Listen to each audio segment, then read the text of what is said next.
Hi guys, hi everyone, hi, good evening.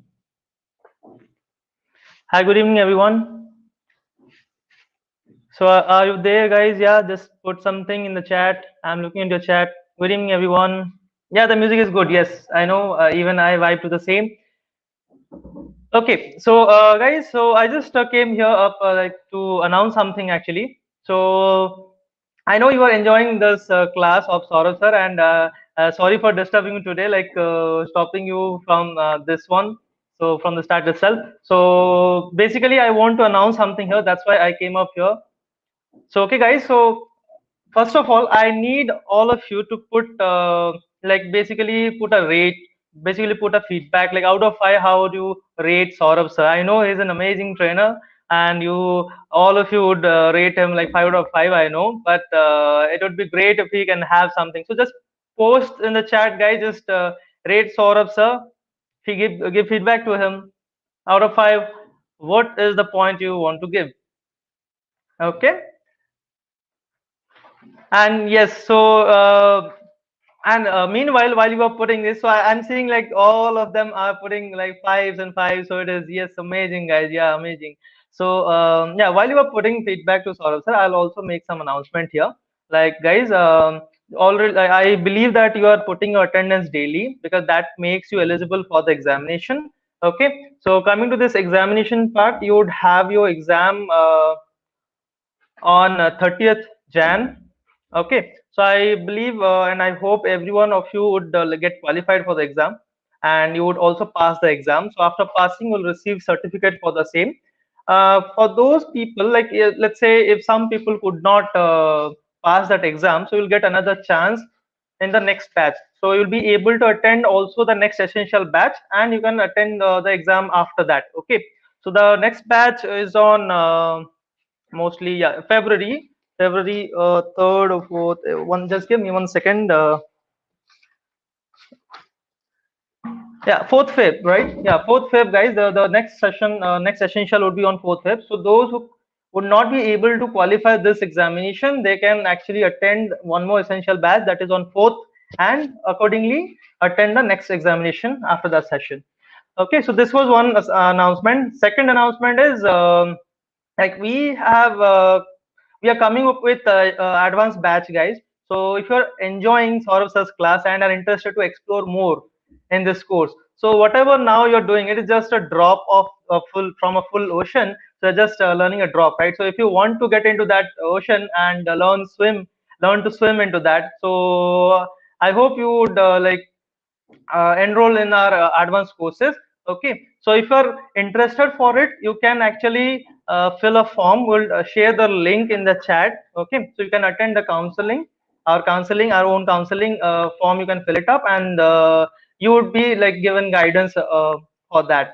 Okay, and one more thing, guys, also we are coming up with a job portal. So when you finish your exam and when you pass your exam, when you get your certificate, so we'll also roll out like a link for a job portal where you can actually fill your details, like your resume and all your like basic details about you, so that we can assist you for job offers, right? Okay, so yeah, as I said, we are coming with some advanced courses which would be in the like mid Feb or something around that. So you would like ask me like what to do in between these days. So after this course, what to do in these many days? Yeah, first of all, you'll have exam. Just attend that, guys. Give all of you should give the exam. Okay, and I hope everyone would qualify that exam. Second, after the exam, you would be having this counseling sessions, like those who are filling the form. So the links have been shared in the chat. Just fill it up, guys. If you are anyway interested for learning more about web development and all, just fill it up, and we would reach out to you. Okay, so that would be there. Again, we have planned out for some projects actually, guys. Okay, some more projects we have planned out. So you would also be engaged in that. So obviously that would improve your skills in web development. Okay, we're also planning for bringing some projects from MSMEs, which we feel that would actually help you a lot. So all these the things are there, guys. Many things we have planned out, so that you would remain engaged, and continuously you would like develop your skills accordingly. Okay, so yeah, that's what I had to say, guys. Just like fill this form if you are interested to take up more courses with Saurabh sir. Okay, he would be the one would be delivering all the like advanced courses which are planning in the mid February around. So yeah.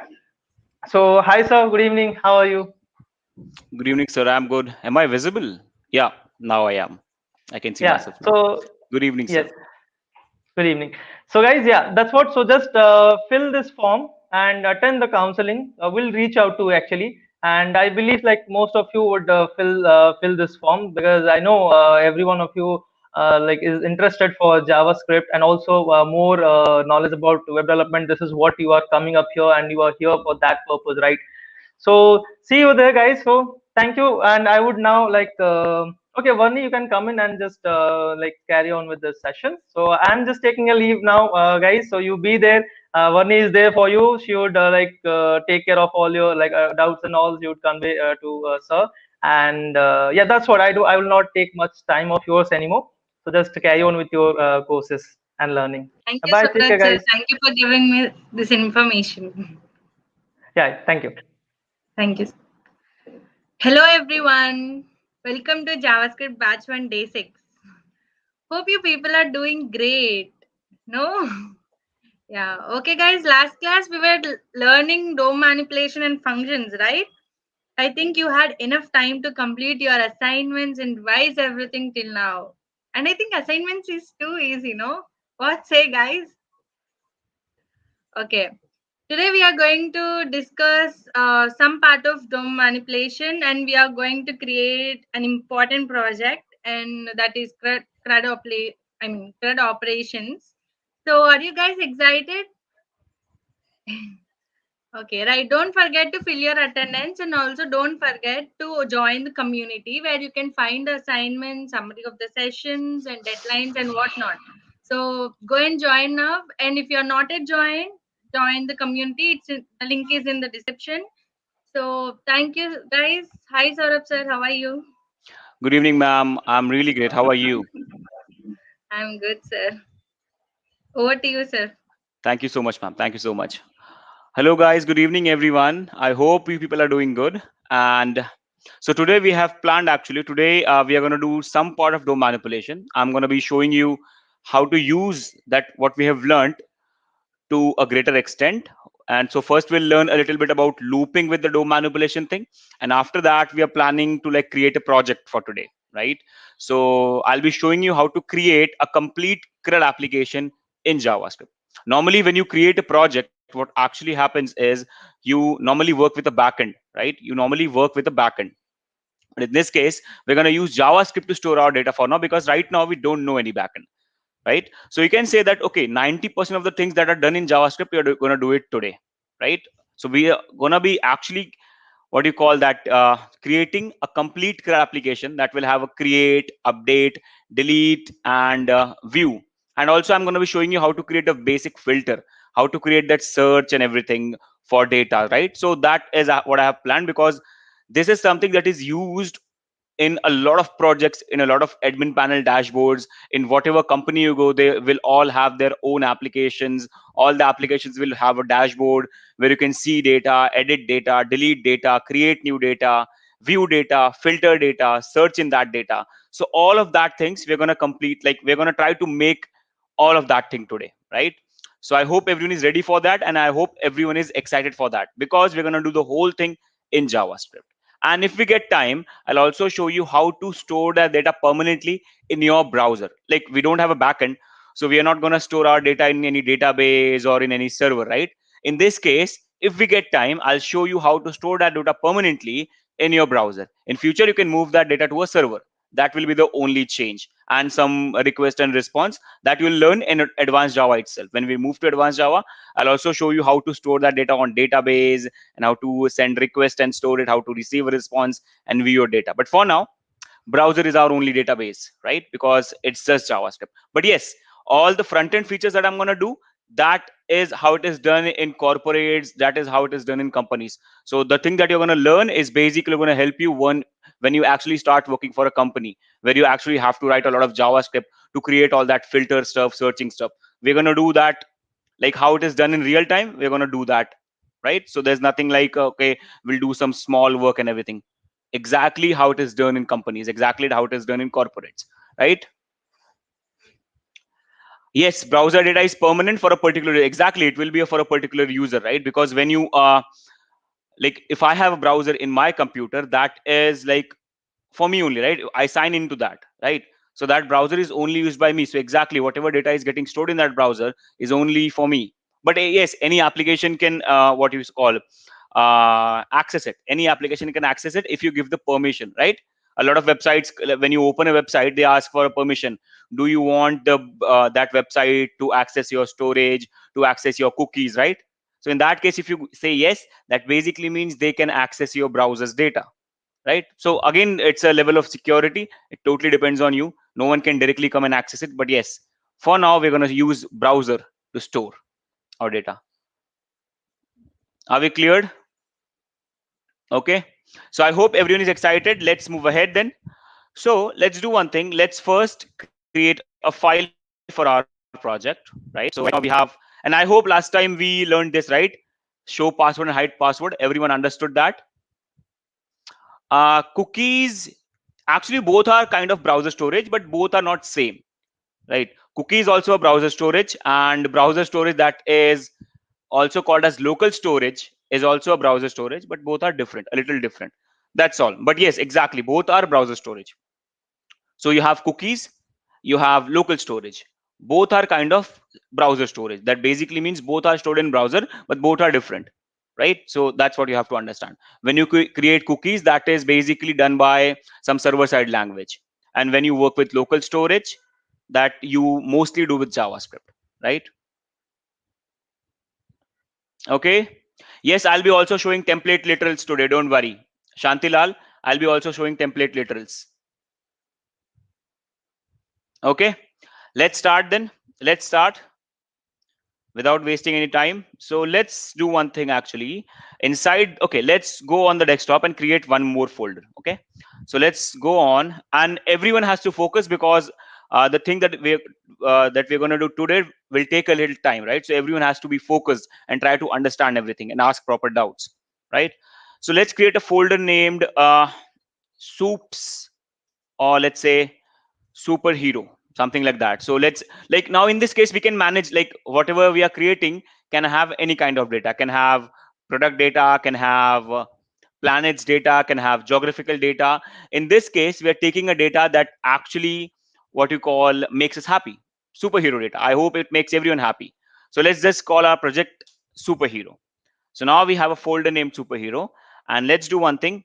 Let's open it in our this VS Code. So let's open the folder, and this is it, superhero, and that is great.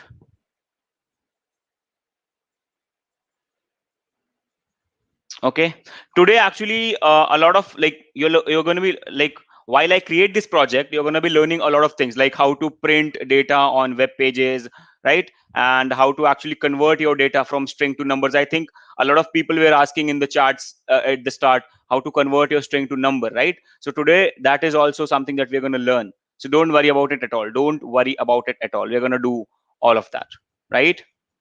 Okay, so I'll be also showing you how to convert your data into numbers and everything. So don't worry. And a lot of people are actually answering, can you, like, you can use the number function that is already available. So that is correct. You can use that number. You can also use %. You can also use number. Both are totally fine, but number is new one. Number is like a new function that is provided, so that you can actually use that. It does the same thing. Okay, like the best part about number is when you want to convert it into int, you basically use parse int. When you want to convert a float string to a float number, you use parse float. But if you use number, you don't have to specify float or integer. It understands if you're trying to convert a decimal point number, a rational number, or a integer number, and converts accordingly. So number is the best thing in this case. Okay, so I'll suggest you to go for number. That is the best to convert a string to number. Okay. Okay, then let's create a file named superhero.html. So we'll have one HTML file and we'll have one JS file. So let's name it superhero.js. So we are starting from very scratch. So please focus, everyone. Okay. And in between the projects, I'll be telling you a lot of things. So please focus on every line that I say right now. So let's write the basic HTML that we need. So let's just write HTML5. Right now, we don't need this meta tags, so we can remove them. Okay. I actually told you like I'll tell you what is the importance, how to use meta, right? So I'll actually give you a hint. Let's consider this one, right? Let's consider this meta. So if you remember, I told you that meta is nothing but extra information about your web page. Meta tag holds the extra information about your web page, right? So I'll tell you what it is now. See, so let's say this meta, this one, what this is saying.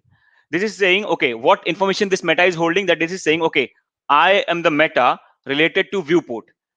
Name defines what this meta is related to. This meta tag or this metadata or this extra information is related to the viewport. Now, when I say viewport, viewport is something that you see, right? The actual screen that you're seeing in your laptop. In this case, this complete thing, this complete browser page. Like, oh, if I open a browser for you, let me just get a browser for you. Okay. Now, in this case, you can see this, right? This whole space thing. Leave the header, leave this URL bar, leave this shortcuts of mine. You see this, right? This whole thing is a viewport. The browser page, the document that you see is the viewport, right? So that is a viewport that you have to understand. That thing is known as a viewport. So whatever website is visible to you, that is inside a viewport, right? Now I'm saying that this meta is related to viewport, and what is the content, what is the information that it is holding?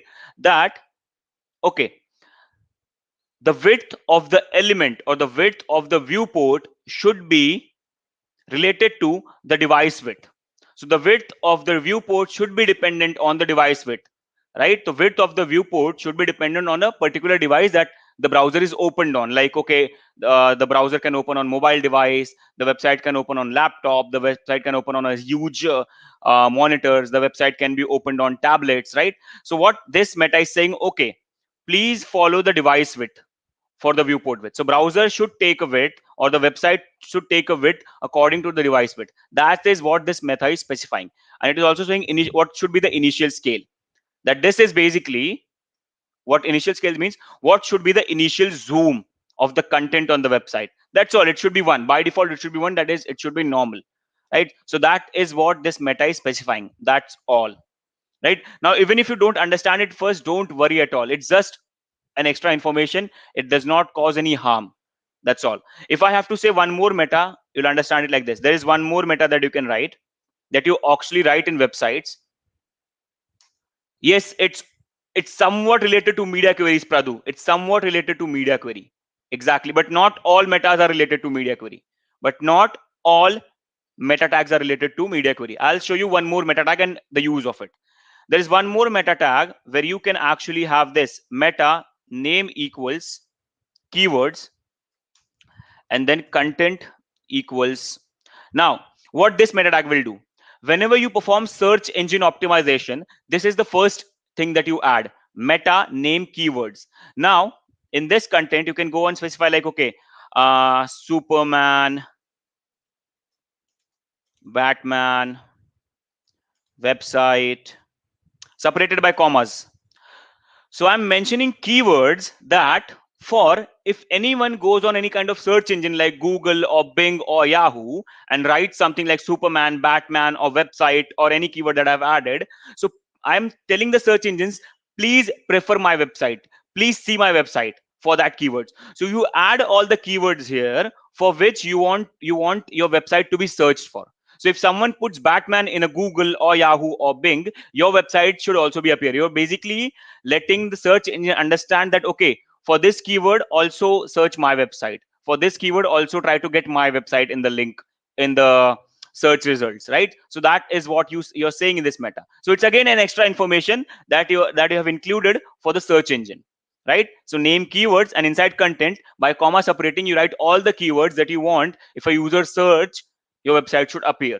So this is what a meta does. So you just basically contain extra information for search engines, for servers, for website. But you have to think that meta does not do anything in the output, right? So that is what you have to understand. Are we cleared? Are we cleared, everyone? So That's what I wanted to explain you. Meta basically holds extra information for different things. Like this is for the device width, for the device to understand. This is for the search engines to understand what kind of data my website is related to, and that's all. And this again, this is just the character encoding, the kind of character encoding I'm using, and the current character encoding that is going around in the world is UTF-8. So I'm also using that. That is what this specifies, this meta tag. So that's all. That is all. Meta just holds the extra information. You will actually learn it once you start developing website. That's all. It's not doing anything. So for now, I'm going to remove all of this. Okay. And I hope you understood all of this, right? And let's also change our title to superhero. And there are a lot of metas, dependent on whatever you want to do. There are a lot of metas. So you just have to learn. That's all. Yes, I'll also explain the difference between let and where today. Don't worry, guys. Don't worry. Okay. So let's first try to link our JavaScript file here. Okay. /script.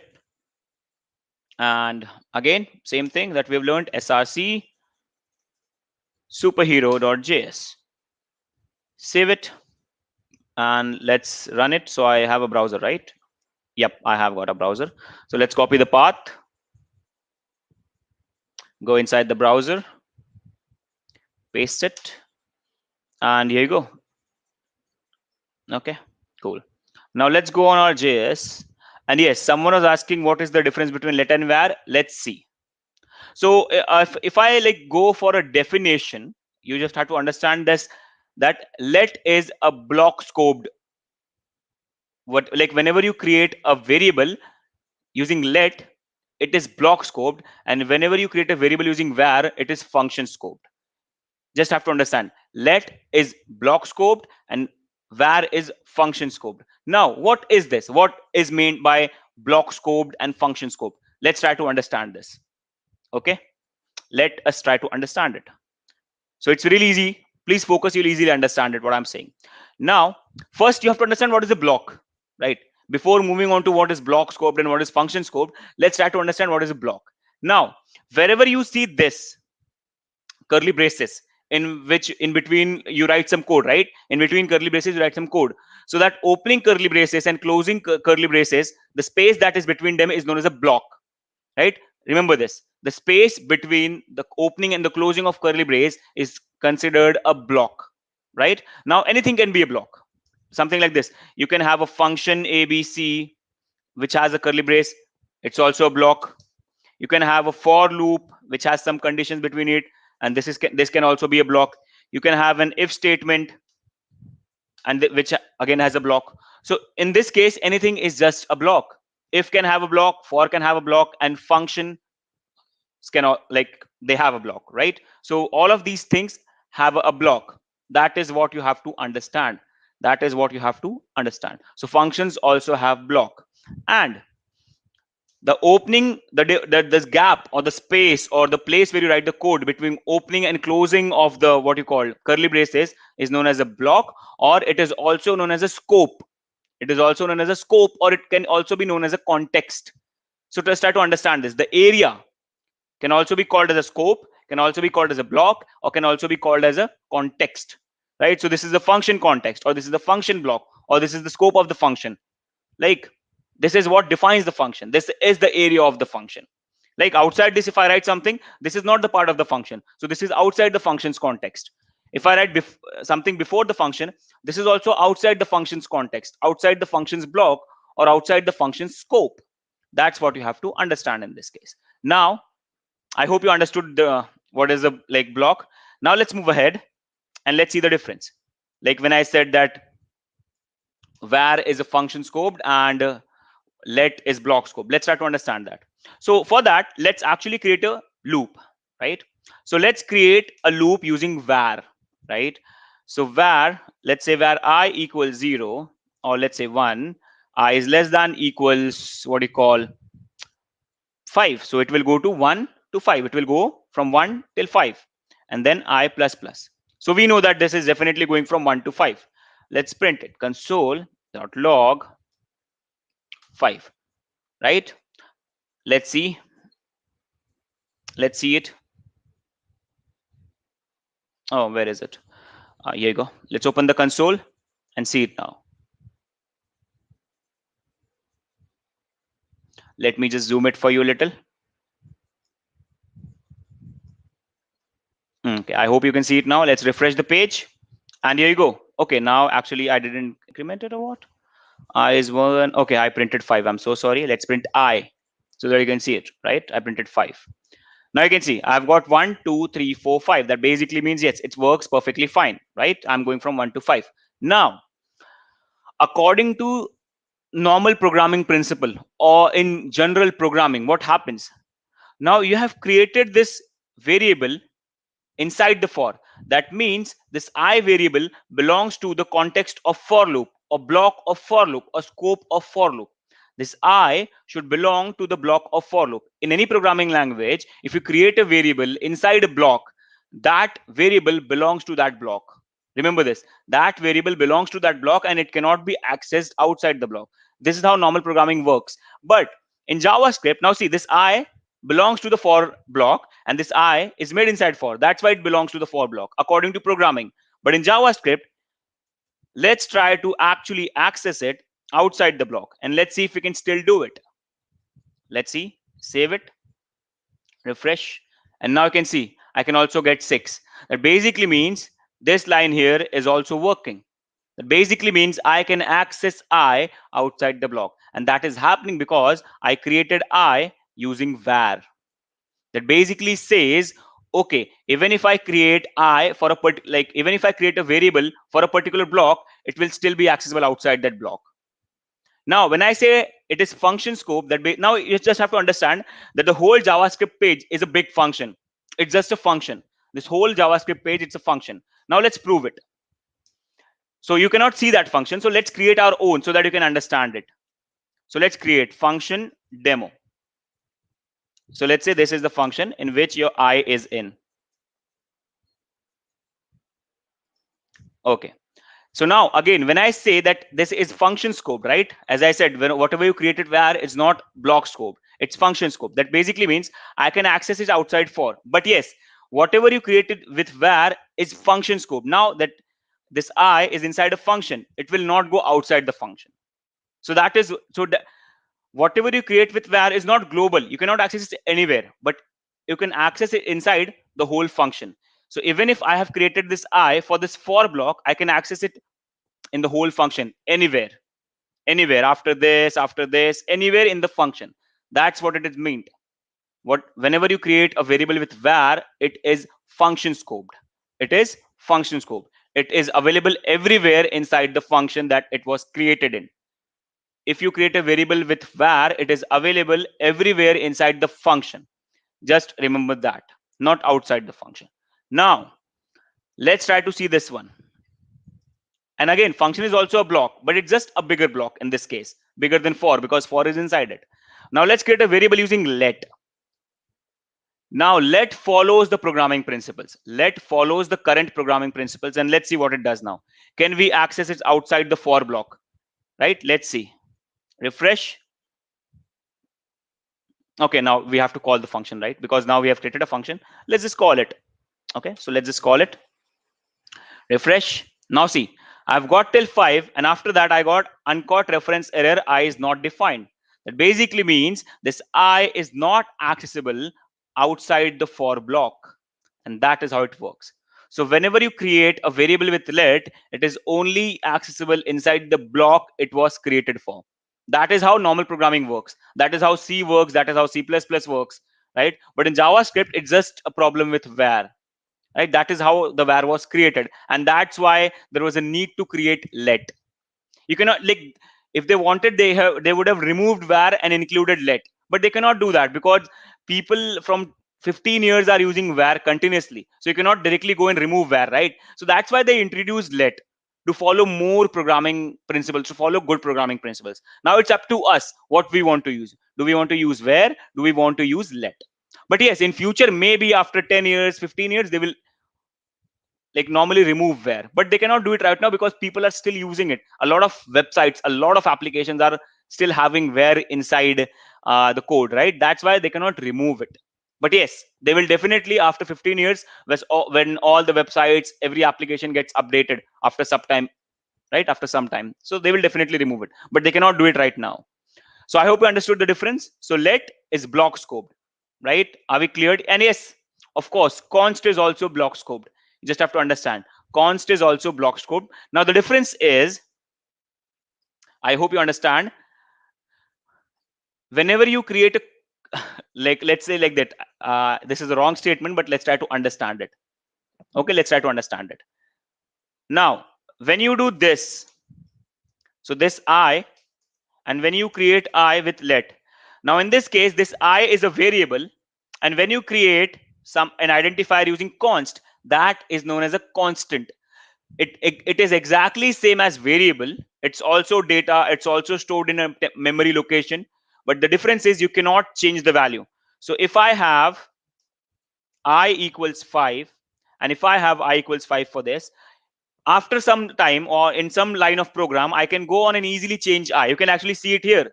I created I with 1 and I actually change it to 2, 3, 4, 5. But when you create a variable using const identifier, in that case, you're saying that I is not a variable. It's a constant. That basically means it can never change I. That's all. So whenever you want to create a data that you don't want to be changed in future by anything or by anyone, in that case, you define it with const. That's all. So when you define it and identify it with const, it's not a variable, it's a constant. Never say like this I is a variable that is constant. It's a wrong statement. This I is not a variable, this is a constant, right? So just remember this. Yes, exactly. Constant is like a final keyword in Java, if you have learned in Java. So you told that when we do manipulation of an element, we change the text in JS and the HTML code does not change. So is it possible to do this on a live website? No, the code never changes. Even if you're on live website, the code never changes. Only the tree changes that the browser has generated. The code never changes. If the code was changed, then what will happen is, let's say your website is visited by 10 people, right? You have written the code only once, right? And it's on the server. And let's say your website is being viewed by 10 people. So if someone changes in the code, all the 10 websites will change. So if I perform something here, if I open a pop-up, everywhere there will be a pop-up, right? All the 10 people will see the pop-up. That is how it is done, right? So the code is only one. Your browser, all the 10 browsers have generated a tree for their own computer, and that's why I'm seeing output, and that guy is also seeing output, and the another guy is also seeing output. But whatever I do will not reflect on that PC, right? Because I'm not changing in code, I'm changing in the tree that my browser has generated. So that's what you have to understand. We never change the code. We are never going to manipulate the code. We are only manipulating the tree, right? That is generated by our own browser. We don't manipulate the code. Okay, are we cleared with this, guys? Are we cleared with this? Okay, so I hope everyone is cleared with the difference of let and var, right? But understand, var is not global, it is function scoped, right? It is function scoped. That means it is only accessible inside a function block when you create a variable with var, but it's not block scoped. It does not follow any normal block like for or if. Okay, I hope it is understood to everyone, the difference between let and for. Now let's move ahead. So I hope now we can move ahead to our project, right, guys?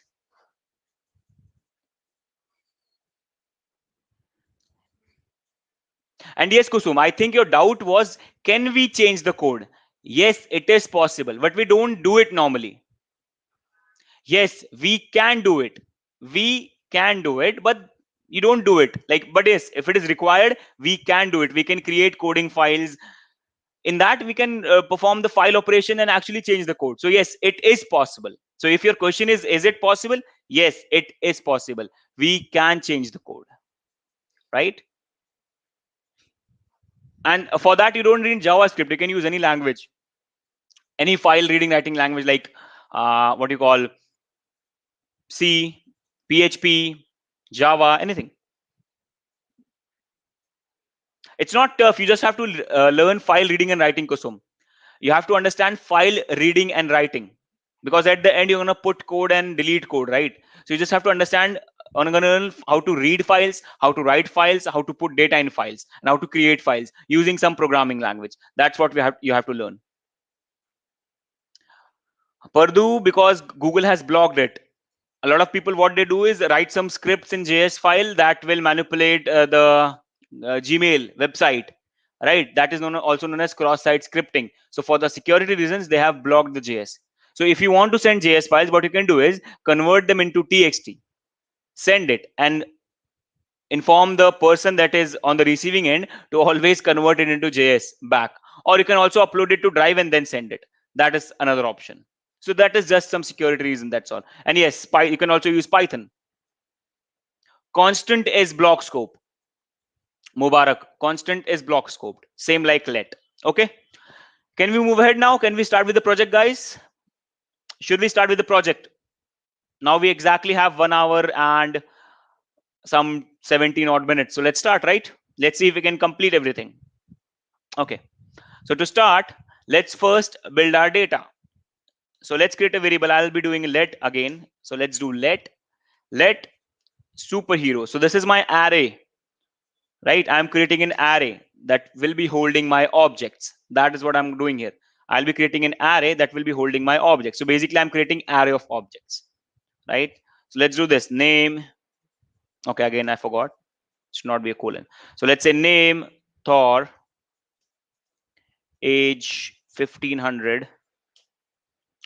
Let's say planet Asgard. So a very basic, right? Okay. So planet Asgard, and let's say what you call, we can also have this, right? Weapon or something like that. Weapon. So weapons can be multiple, right? So let's create an array for that. So weapons are Mjolnir and Stormbreaker, something like that, right? And let's do one thing. Yeah, let's do it like this so that it is easily understandable for us too. So inside a superheroes array, I have an object. Now let's have one more object. So now it looks very simple, right? I hope it is looking very simple now to understand what is an array of objects. So I have an array, and on the 0th index, I have this whole object, right? I hope you understand. I have an array named superheroes, and on the 0th index, I have this whole object. And on the first index, I'm going to have one more object. So let's say name Iron Man. Why do I have space? Yeah. Age, let's say, it's a number again. So let's say age is 47, something like that. And let's say planet is Earth. Now again, I forgot to put double quotes. And one more thing, let's make this capital. We can also do that by CSS, but that's fine. It's just for some writing purpose. And what are the weapons? And let's not name it weapon, let's name it weapons, because it can be multiple, right? So weapons. Now the weapons are armor, and let's say Jarvis. This is a weapon, right? This can also be called as a weapon. Why not? Okay, yes, but we can't specify the whole armor list, right? It can be long, so let's just keep it till 3 for now. Okay, now let's just add one more, and everything else after that we'll be creating a form to add that. But for now, let's just add one more, the Holy Trinity, right? And I'm also going to add DC superheroes. Don't worry, I'm also a DC fan, so let's not start a debate for that. So let's actually do that. Superman. Okay, so that no one feels bad about it. 34 or so. Planet is Krypton. Now, does Superman have any weapons? No, right? It only has abilities. He only has a lot of abilities. So it does not. He does not have any weapons, right? So let's keep it blank. Let's keep it blank. Superman does not have any weapons. He has abilities, right? Flight, laser beam, everything. Those are his abilities, not weapons. Those are his powers. So I'm not including any weapons. I hope I'm what you call specifying, like explaining my answer well, and no one will like sue me for Superman. Okay, so now it's done. So the array is created, and now let's create something to display it. And now you're going to see, like, we have used inner HTML and inner text, right? And now we're going to see the actual use of it. So let's focus now. So let's do one thing. Let's create some HTML for us now. So I'm going to write my styles in here. So let's also open the style tag so that we can write our styles, and let's go on the browser and close the console for now. Right now we don't need it. Okay, cool. Now let's start writing some HTML. So let's create a div and let's give it a class. You can call it anything. Let's say container, something like that. Let's go in style and let's start writing something. So first, what I'm going to do is I'll just do margin 0 pixel. This is just very basic styling, so don't worry, guys. You can easily learn it. And now let's start styling the container. So container, let's give it a width of 80%. And we're not going to give any height to it, so I'll just give it some padding. So padding top 20 pixel, padding bottom 20 pixel, and let's give it a background color just to see if this is working fine. So my favorite color for giving in CSS is red initially. Let's see, and here you go, we can see it perfectly fine. So right now it does not have any height, it's just some extra padding that it has, does not have any height. Let's move it a little. So margin left, not right, I want left, VS Code. So margin left 10% so that it's in middle. Let's see, and here you go, perfectly fine. Now let's also move it a little down. So margin top for that, margin top 50 pixels, and that's great. And let's also add a font family for it. I just hope I have this font family in my PC. Calibri. I just hope that I have this. Okay. Now let's go inside the container and let's just write an H2 and let's just write superheroes. And I don't have Calibri. See, the font is very normal. It doesn't change. So I don't know what fonts I have in my Ubuntu PC, but that's fine. Do I have Arial at least? Let's see. I think I can use Helvetica if it is there. Let's see. And that's great. I have Helvetica at least. So I can remove Arial. That's totally fine for now.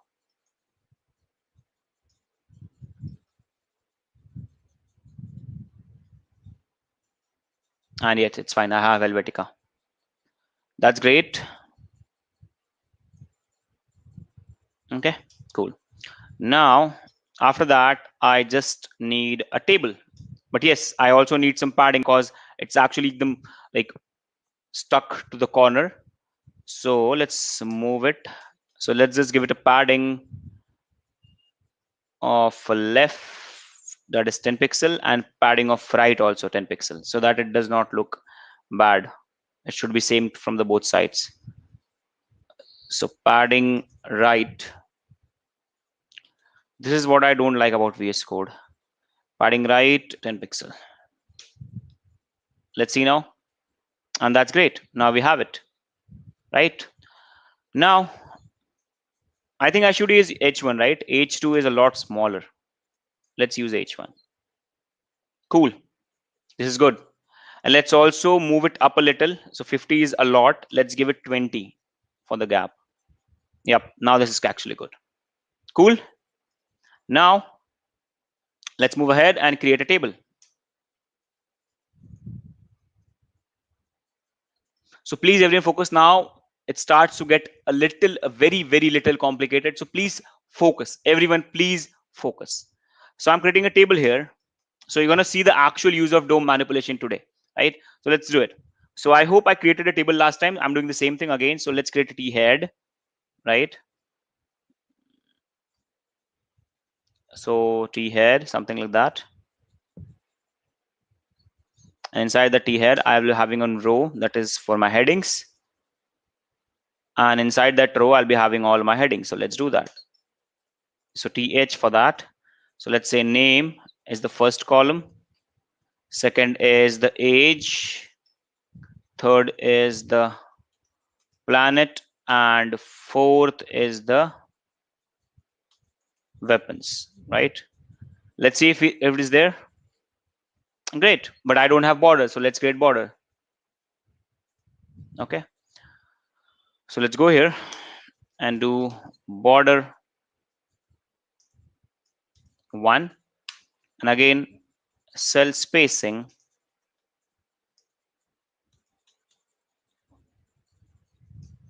0. There you go. Now we have the table. Let's move it down a little. So let's again give this table a class so that we can apply some CSS to it. So let's give it a class of table, right? That's fine. So dot table. First of all, let's give it a width. So we'll say width 100%. Where is it? 100%. Yeah, cool. And let's give it a margin top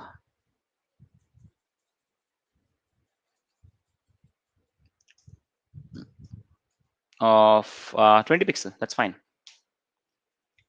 Okay, save it.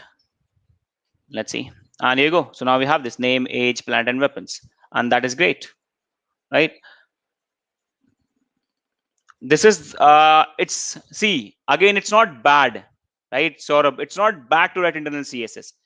It's just again your preference. So now I know that I am only going to write some 10 to 50 lines of CSS, so it doesn't bother me.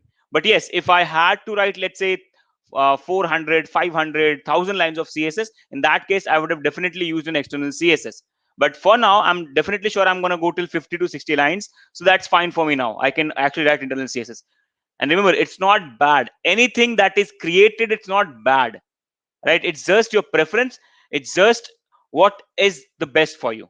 And exactly, if I have 1000 lines of CSS code, I'll definitely go for external CSS because it would make a mess for my file, right? So again, that's why I use external CSS. But it's, in this case, I'll be only having 50 lines of code, so that's fine if I use internal, right? So it's not bad. It's just a preference. A lot of people, just for writing a single line, they can go for external CSS. It's just how you prefer to write it, right? Okay, then let's move ahead now. And let's again do one thing. Let's remove the red color so that we can see the actual colors of our table. So let's remove, and now you can see it's like this. Now it's actually black and black. So let's not make it black. Let's say one thing, that okay, the color for the text should be dark gray, something like that. And yes, now that's good. It's actually not good. Dark gray is not good. Let's see the gray. Yep, this is cool. And now inside table for th, now I'm using the tag name. See, I'm not using a class name. If it was class, I would have used it with dot. I'm directly using the tag th, so it will be applied to the th tag, right? So that's what you have to understand. For that, I'm going to do some padding top, or you can also give some height. That is also fine. So height of let's say 40 pixel, something like that. Let's see. And here you go. So you have something like this, right? Now let's also increase the font size a little for the table. So let's go in table and say font size of 20 pixel. Let's see. Great, right? Yep, 20 is fine. And also for, you can say it for borders. So border 1 pixel solid gray, so that it will not be black. But I think it's not a table border, it's a TED border. So let's copy this and put it to TH. Let's do one thing, remove this border. So we're not going to have borders from here. Let's see if this border works. Yep, this is fine. So we have gave the border to TH. Yes, I'm being fast. I'm trying to be fast. Don't worry. I'm trying to like be fast in HTML CSS so that everyone can get the time to understand JavaScript. But it's fine, right? People should also understand the HTML because it's an integral part. Because when we include our code in this, you should understand what I'm doing, right? So I hope everyone is understanding till now what I'm doing.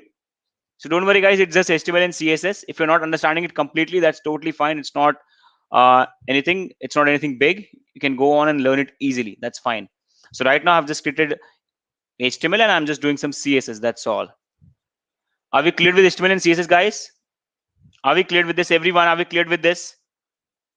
Please let me know. Now let's go in on and create a T body. And inside that T body, let's put a dummy data first. Let's put a dummy data that will make you understand, right? So let's just put a dummy data. So let's say I have a TD. Let's just say anything like, okay, captain. Then I have one more TD. I'm not getting data from JavaScript array. It's just some dummy data. So 100 earth shield.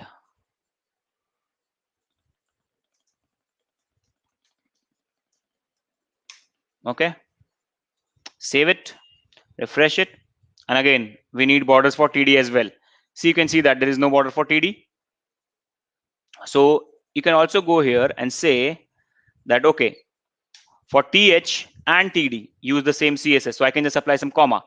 So TH comma TD, that means for TH and as well as TD, apply the same borders, apply the same CSS, give them height and give them border.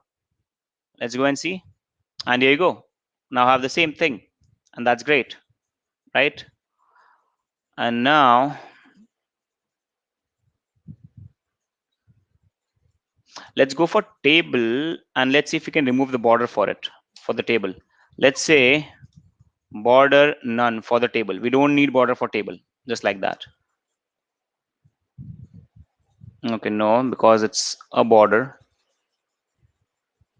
Because I only want to give the border between them and not the side borders. But that's fine for now. It's okay. It's okay. And let's also do that text align center. Right? Something like this will happen now. And now I think it's good. But yes, for TD, I need a different font size. So I'll write some CSS for TD differently. I'll say font size. Like this is something different for TD. That's why I'm writing it separately. So font size, let's say 18 pixel. I want a little small font size for, so that there is a difference between the TH, the headers, and the normal data. So now your table will look something like this. Now it's not a very good looking table. If we work on it, we can actually make it a really good looking table, but that's fine for now. Can we remove a whole parent element and style like a table when it's reach mobile responsive design? How to do it? Sir, can we remove? Yes, we can do it. Why not? We can do that. But let's see, because we are not performing responsive right now, but that's fine. But that's fine now. Okay. Now let's move ahead. Okay, so now we can see we have a dummy data like this, right? We have a dummy data. So this is how our data is going to be prepared, right? In rows. Inside T body, I'm going to be having multiple rows, and that will create the data for me, right?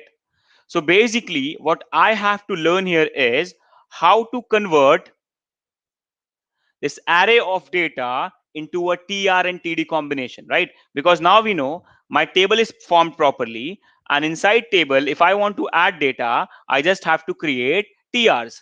So what I have to understand this is how to actually create a combination of rows for this particular data. And once I create the combination of rows, I have to just come here and put it inside T body. So what I have to learn here is how to create a combination of TRs, how to create a combination of TRs or combination of rows for our array of data. And once we create the combination of rows, we can just dump it inside T body and the table will be prepared. Are you getting my idea, guys? Are we clear with my idea? Are you people clear with my idea? What I'm trying to say here is, we can see that inside T body, I can create rows for my data, right? So what I have to learn is how to convert my array of data to rows of data, to HTML rows of data. And once that row is generated, I just have to put it inside T body, and that's done. It will be displayed. That's what I have to learn, right? This is my point. So let's do one thing. Let's remove all of this TR. Let's remove this and let's make the T body empty, right? So that you can understand what I have to generate. I just have to generate multiple TR. See, T body is empty now in this case now. That means there is no data for now, right? And what I have to do is, for this data, I have to generate TRs. For this data, I have to generate TRs, right? So let's do that. So let's create a function for that actually. So let's create a function named display, right? So I'm creating a function named display. In that function, I'll write the code that will convert my array to TRs, right? To the rows. So let's do it. Okay, are we ready, guys? You understood the idea, right, guys? Have you understood the idea? Okay, now let's move ahead. So now I have an array named superheroes. So first what I'll do is I'll apply a loop. Let's apply a loop to travel the array. So for where I, or let's not use where, that let's use let. So let I equal 0, because array starts from 0. We have learned how to go through loops, right? We have learned how to travel loops. So now it's very easy for us. So let's say let I equal 0. I is less than the array name, that is superheroes in this case. Superheroes dot length, and then I plus plus, right? Exactly. So let's do it. Now let's travel the array. So now I'm traveling it, right? Now I have I equals to 0 and I goes till superheroes dot length. Now what I have to do is I have to generate some fake HTML. I have to generate some textual HTML here. So for that, let's see what I'm going to do. So first what I'm going to do is I'll create a blank string that will hold my TR. So let's create a blank string like this. Let what do you call rows, something like that. Let's say rows equals a string that has a tr with it, or not. It will not have anything actually. It will be blank. It will be blank. Now what I'll write here is I'll say rows plus equal to, you know what it is, right? Rows equal to rows plus. So rows plus equal to, and inside that I'm going to have a string. So I can go on and write tr like this, okay, and then I can have td like this. The same thing that I did it there. The same thing that I did there. Exactly same thing that I did there. And I'm going to show you two ways of doing it. So don't worry. Let's try to see both ways. It's just I'm trying to listen. For now, don't try to understand that I'm creating a row. Just see that this is a string. Just see it like this, that this is a string.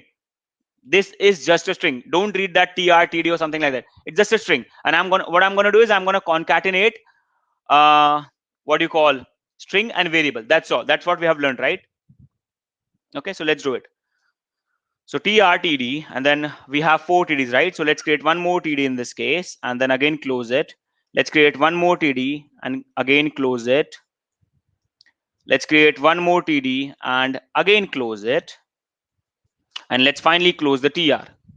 So it's just a string, right? It's just a very simple string, a very simple string, right? That is tr, whole tr, and inside that I have 4 tds. Now what I have to do here is, now on each and every index, what I have an object, right? Right? If I go on inside the loop and use this superheroes of 0, what is superheroes of 0? The first object. What is superheroes of 1? The second object. What is superheroes of 2? The third object. In this case, it is a loop, so I can just put on superheroes of I, right? So let's do one thing. I'll just say let superhero equals superheroes of I, right? So if the loop runs for the first time, superheroes of I means, right? What does mean? Superheroes of I. That stands like if I is 0, superheroes of I means superheroes of 0. And what does superheroes of 0 has? This complete object, right? What does superheroes of I have? This complete object, right? So superhero of I in this case has this complete object, and I'm storing the complete object I'm getting inside this superhero variable. That's all, in a single variable, so that I can use it normally. I don't have to write I again and again. So this superhero here is holding the first object. If the loop runs one more time, the superhero will hold the second object, right? and now the superhero is an object. Now we know how to call properties from object, right? And we're actually going to mix it here. So now to concatenate between a string and a variable in JavaScript, what we do, it's normal. End the string, inside that add plus plus to concatenate, and in between you can write the variable. In this case, the object and then the property that I want to access. In this case, superhero.name. Same we can go for the second TD. Again, concatenate variable between the string. So superhero dot age. Again in the next TD, end the string, start the string, so that string continues. In between, I'm concatenating, and I'm concatenating what? Superhero dot planet, right? And at the end, if you see, weapons is an array. At the end, if you see, weapons is an array. It's not a string. You cannot directly add it. It's an array. You have to extract all the values from it. It's not a string in this case. It's an array. So I'll show you how to do that. Don't worry. But now let's just display the first weapon for now. Let's just display the first weapon just to see, right? So string, then again superhero dot weapons, but it's an array, right? It's not what you call. So we have to access, let's say, the first one, and that's how we generate, right? And just to show you, at the end, after the loop, let's just print the rows. I'll show you what has generated for that thing, what has generated out of it, right? So what will happen now, guys? Let's try to focus. Okay, now it has, the VS Code has already adjusted it for us, but that's fine to understand. Now what will happen? This loop will run 3 times because I have 3 objects, right? Because I have 3 objects. And now rows is an empty string at the start. Rows is an empty string at the start. Now what will happen? In the first line, what I'm doing is I'm fetching that current superhero, that is superheroes of I, in a superhero variable so that I can use it easily, right? And then I'm writing this tr, then first td as a string because JavaScript treats HTML as a string, right? After that, I'm adding superhero.name, then again plus the new string, again superhero.age plus planet, same for weapons. I'm accessing only one weapon because it's an array, it's not a string. And then at the end, I'm printing the whole rows that is generated. Let's see what actually has generated after this. Let's save it. And yes, we also have to call the function, right? So let's call the display function for now. So let's just say display. Save it, go on, open the console. It will tag TD as string. It will take TD as string, Asta. Any HTML, any HTML tag that you write will take it as a string, right? Will JavaScript takes all HTML tags as a string. That's what I'm saying. Don't think that this is HTML. Just think that this was a string. That's all. Refresh. See, this is generated in this case. See now, see the format. TR, then TD, TD, TD, age, TD, planet, TD, and then again the end of TR. Then next TR starts, and here it ends, right? Then again next TR starts, and here it ends. Now, so this is what it is generated, and we are like satisfied with it because it's perfect. But now it's our responsibility to convert this into HTML and give it to the browser so that the browser can treat this as a HTML. For now, this is just a string. It is also printed as a string. You can see that it is also printed as a string and not like an element, right? But now can anyone tell me how to put this string in between this T body? Let's do the one thing. Let's give it an ID of data. Now, how to put that string? Let's say that is just a string. How to put that string in between the T body? We have learned it, right? How to put a content between tag. How to do that? How to put a content between element, guys? Anyone? How to put a content between element? Anyone? How to put a content between element? We have learned that in the last 2 lectures. How to put a content between elements? Anyone, guys? Come on.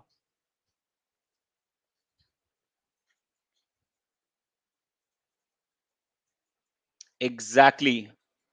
Right?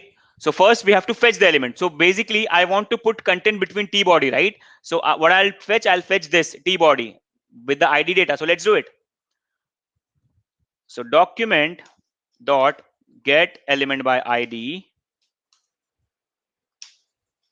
right? Document.getElement by ID, and then the ID is data dot inner text if I want to put text, right? And then I can pass the rows that are generated. That is just a string in this case, right? Let's see if if it is working. Now see, it is obviously working, but we have learned the difference, right? That inner text treats everything as a text. Inner text treat everything as a text, and that's why we can see everything as a text. Now if I want these string tags to be treated as HTML tags, what we have to do, instead of inner text, we have to pass it to inner HTML, so that it understands the difference between text and HTML. So it will understand this as a text and understand that, okay, fine, this is a tag, so I have to treat it as a tag. And now let's see. And here you go. See, it is becoming undefined because we know, right? It is getting undefined because in the Superman, we don't have any weapons. That's why we are getting undefined, right? So that is how it works. We are not using inner text because it will treat it as a text. We are using inner HTML, right? And if you see the output now, you'll see that inside T body, we have 3 rows, right? You'll see it here, right? See, inside T body, we have these 3 TRs, and these 3 TRs were not in the code when we wrote it. They are getting generated by what? JavaScript. This is how DOM manipulation works. Now you can see it actually, right? I hope you have understood this now. You can see it.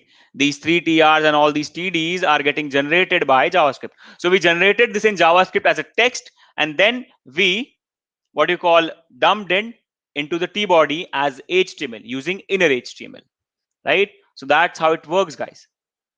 Are we cleared with this?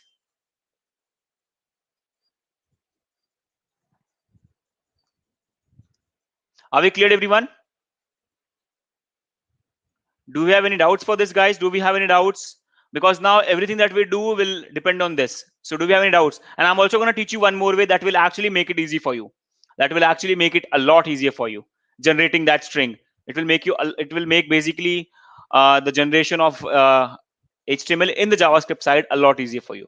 But are we cleared with this, guys? Are we cleared with this? Everyone, are we cleared with this? Okay. Now let's move ahead, right? And let's see the second way. Now what you can do is, let's comment this out for a time. Let's comment this out. Now you can see the only tricky part here was the concatenation. I'll show you how to get weapons. Don't worry. Piyush Verma, I'm displaying only one weapon because you can see that I have wrote weapons of 0 because weapons was an array, right? So I just wrote weapons of 0. Okay. Now I'll show you one more method of this generation of TRs and TDs that will make it a lot easier for you, right? You can use the ES6 template format. In the newest version of JavaScript, in the ES6 version of JavaScript, there was a new way that was given to us to concatenate or to mix strings with variables, and that actually makes it a lot easier. Now what you can do is, see, we can actually write the same thing. Let's copy this whole thing. Okay, first thing. Now let's do one thing. Let's uncomment this. Now see, guys, you'll find it very easy now. Now let's remove all of this. Why do I copy it then? Okay, fine, let's remove. And now what you can do is, see, in templating format, what you have to use, you don't use double quotes. What you use is this tilt symbol. This is, I think, just above the tab keyboard, or just before the 1 key in your keyboard, right? Just before the 1 key in your keyboard. So this is the tilt symbol that you can use. Now inside this, you don't have to write that plus plus, or while you give space, you don't have to write any plus. You can just go on and write your HTML code normally, just like you write in HTML. So now we can actually do this, tr/tr, and then now you can actually do it. So you can also have spaces. So you can have anything now. This is what it is. This is how it is. So you don't have to use that double code, that plus plus, that everything. Just use that tilt symbol, write your HTML normally now. When you use that double quotes wala thing, right? This one, even if when you like get to another line, you have to add one plus so that it is all attached. So that it is all attached, right? When you use double quotes syntax, whenever you press an enter or whenever you get to next line, you have to use plus so that everything is attached. Everything is a normal string. But when you use this templating format, you don't have to do that. Once you start the opening tilt and closing tilt, in between you can work normally. No pluses, no spaces. Like, it's up to you now. Normal HTML. So now create 4 TDs just the way you want. It actually looks a lot better than that. Now, if I want to write a variable here, normally, what did we do? We added plus and then our variable, right? In this case, you don't have to do that. What you just have to do is write a dollar and curly braces. And in between this, now you can put your variable. This is known as expression. That's all. Now you can put a variable like this. Superhero.name. So that's how it works. Dollar, and I'll suggest you to use this only because in future in a lot of JavaScript frameworks you're not gonna concatenate strings using double quotes or plus. You're gonna use some curly braces or some handlebars, something like this, something that looks like this. That's why I'll suggest you to use this. So now you can just do this superhero dot, what is the next, the age, right? Then again it will generate the exact same thing, but it's just writing this is a lot easier than what you call that, the string format, right? That's why I'll suggest you to use this. I just showed you that because I wanted to show that that was the previous way. That's what we used to do before 2 years or 3 years back, right? So now we can have our what you call what is the next planet. Now again, let's only display the first weapon, and I'll also show you how to display all the weapons. Don't worry. Superhero dot sorry, not planet, it's weapons. First, let's do the same thing so that you can at least see that if it is working or not, right? So remember this tilt symbol. Now you can put the semicolon at the end. That's fine. So let's remove the spaces because we don't need them. But if you need, you can have it. So now you can see the difference actually, which looks a much simpler. This double quotes plus, you have to take care of all the double quotes and all the plus. In this, you don't have to take care of anything. Start the tilt symbol, end the tilt symbol, and between write normal HTML. No double quotes, no single quotes, no plus. And when you want to write a variable, it's just this dollar, curly braces, and write your variable. That's all, right? And now we can save it. And now you'll see the output is totally same. Let's see. Here you go. The output is still totally same. No difference. But this way is much more simpler and cleaner, right? So I wanted to show you both. That's all. That's all, right? I hope you understood, guys. I hope you understood. Now let's do one thing. Let's actually remove this, or let's actually put this somewhere else so that it is not bothering us. So let's do one thing. Let's just put it down here at the end. No use, right? I'll just put it here so that if needed, you can use it. Use it inside loop. I'll just keep it there. That's that. I'll just keep it here. Okay, so that our code does not look much like very big. So now this is our loop. Very simple, very tidy, very clean. Are we cleared, everyone? Are we cleared, everyone? I want answers from everyone. Are we cleared with this? Okay. Now let's move ahead. Now let's try to display all the weapons. Now let's try to display all the weapons. So for that, inside this loop, we'll write one more loop because weapons is also an array, right? Weapons is also an array. So let's create another this called weapons, right? Something like this. Let's create another variable called weapons and let's make it a blank string for now. Let's make it a blank string for now. And now what we can do is, I think instead of this, we can also convert our array to string directly. Okay, let's do that actually. Let's not write a loop. Let's convert our arrays to string. So I think I can convert it using the join function. It's an inbuilt JavaScript function. You can just write join and double quotes. That's all. I think this will work. Let's see if this works. What this will do is this will create a string of all the elements in the array. Let's see if this works. And yes, see. Now what we can do is, I think if I pass a comma here, So comma will be added between all the elements. So that is how it works. So instead of converting, like writing another loop, I just use the join function on the array. Now you can also put a space if you want. That's all. It will put a spaces between all the components, all the this elements. So that's how it works. So I think comma was more better. So let's put space comma, right? So it will join all your elements based on comma. This is the array function in JavaScript. This is an inbuilt array function. So I used my array. Weapons was my array. Array dot join. So it will take all your elements, join it using whatever you specify it here. That's how it works. And now it's good. Now it really looks good.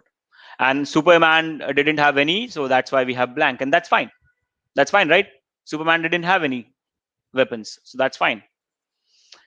Okay, are we cleared, everyone? Are we clear with this? Do we have any confusion now?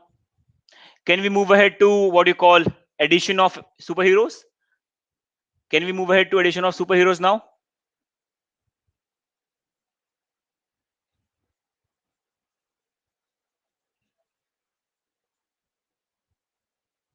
Okay, now let's move ahead actually. Okay, so let's create a form for that. Right, so now we're going to add superheroes. And for that, we need a form, something that a user can fill. Right, so let's do that. So let's give it a class of add form so that we can style it.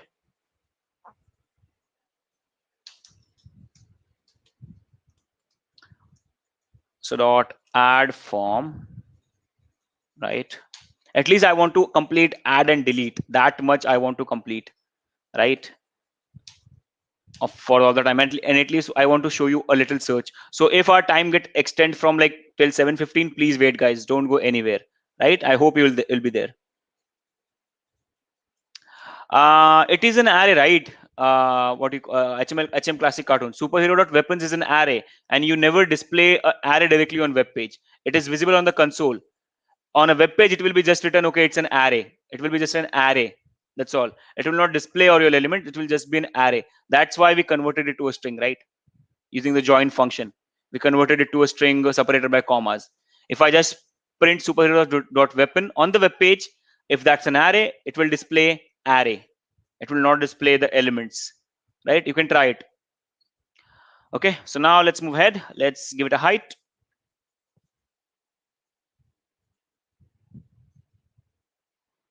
I'm showing you, don't worry, guys. I'm showing you how to actually now add something in that table, right? Dynamically. Let's focus. It's just see, you'll understand everything. So let's give it a width of 100% or maybe 90%. That's fine. 90. And no height. So I'll just give it a padding top of what do you call 10 pixel. And also, okay, let's give it a padding of 10 pixel from all the sides. So let's just write padding. Instead of padding top, padding right, padding left, let's just give it a padding. So padding 10 pixel and background color. Again, my favorite one for start with, red. Let's see if it is there. And yes, it is there now. Let's move it a little. So margin left 10%. Oh no, sorry, not 10, 5%, because it's already 90, right? So I only have 10. So I have to move it 5 so that it's in middle. Now let's move it down as well. So margin top, what do you call 20 pixel, and I'll zoom it a little for you. Okay, cool. Now what are the things that we'll add? We'll add name, we'll add age, we'll add planet, we'll add weapons. So let's do it. Let's go here and start creating the fields that we need. So again, div first. Inside that, I'll have an input. So let's actually have like this: div class inp. Okay, and inp will have a width of 50% and a height of 50 pixel.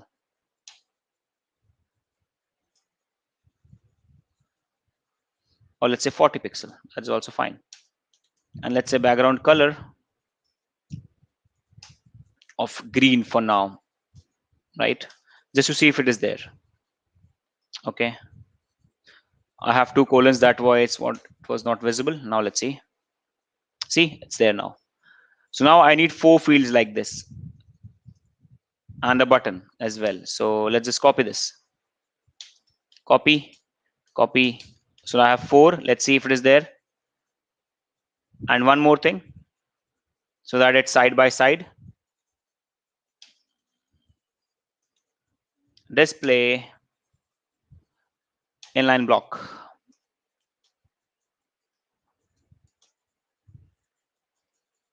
Here you go. Perfect. Why it's not inline block?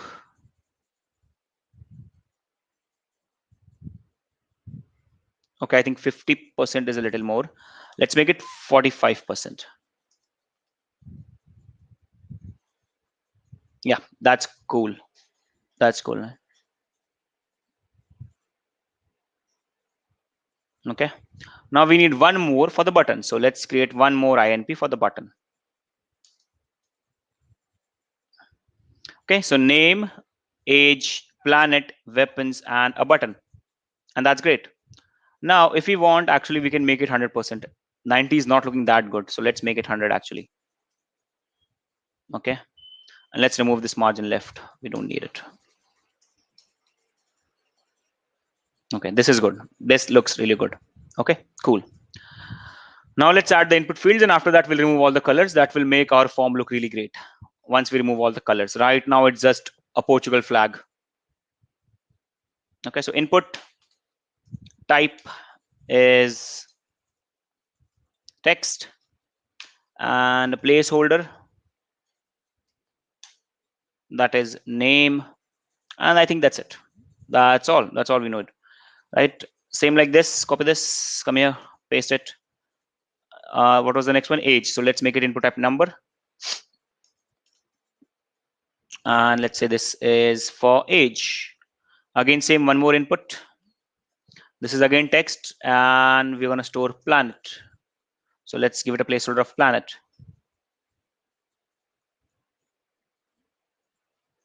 And now this is what do you call weapons.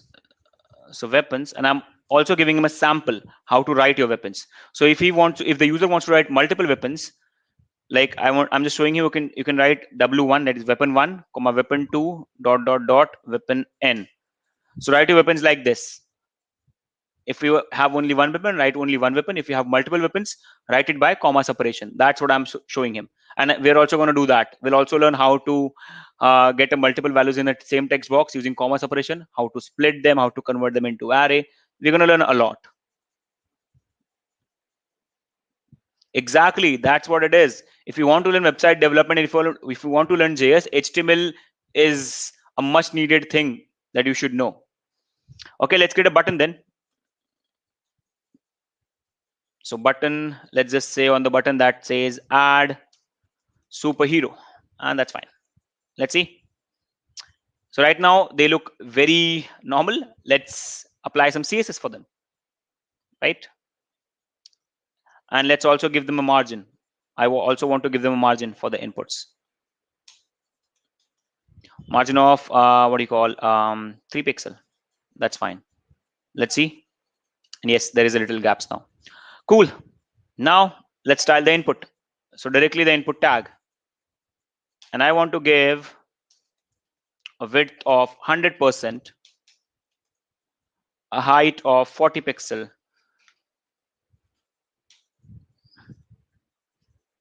let's see. And yes, it's cool. And also a text indent, so that there is a gap from the start. So text indent 10 pixel. See, now there's a gap, a perfect gap. And now I think 40 is way big, right? Let's keep it 30 actually. So let's go on and also change the size, height of this, and let's also change the height of this 30. And now it looks good, right? Now let's work on the button a little. So button, I'm not going to do a lot of styling, but I'll just apply a little bit of styling, right?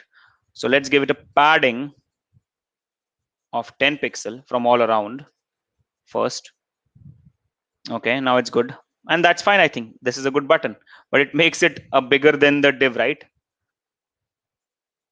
That's fine actually, but no, it should not be like that.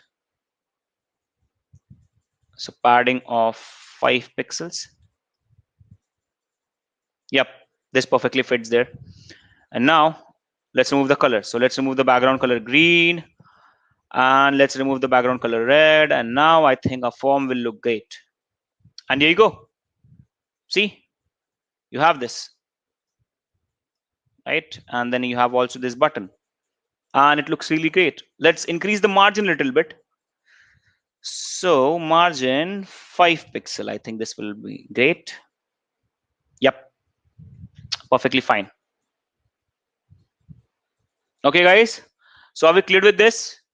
Now it's not a very good looking thing, but yet it works perfectly great. It's just you have to learn a lot of CSS if you want to make it really great, really an amazing looking website. You just have to learn a lot of CSS, or you can also use Bootstrap for that, right? But for now, we're only focusing on functionality. We're not focusing on the designing part, but that's fine. This designing is enough. This looks cool, right? Okay.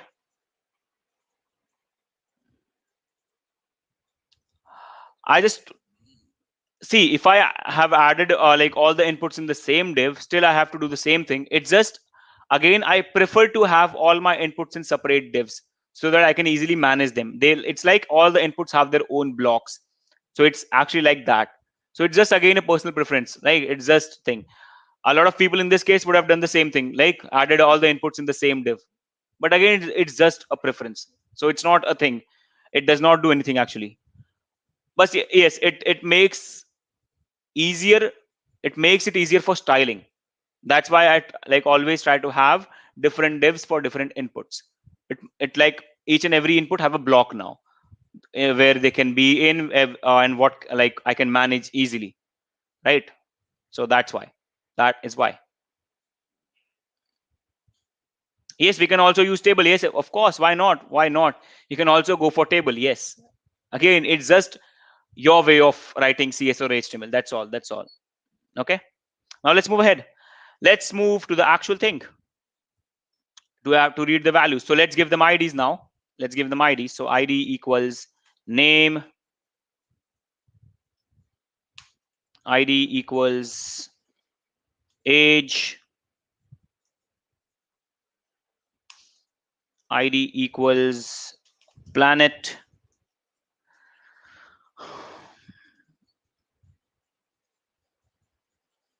and finally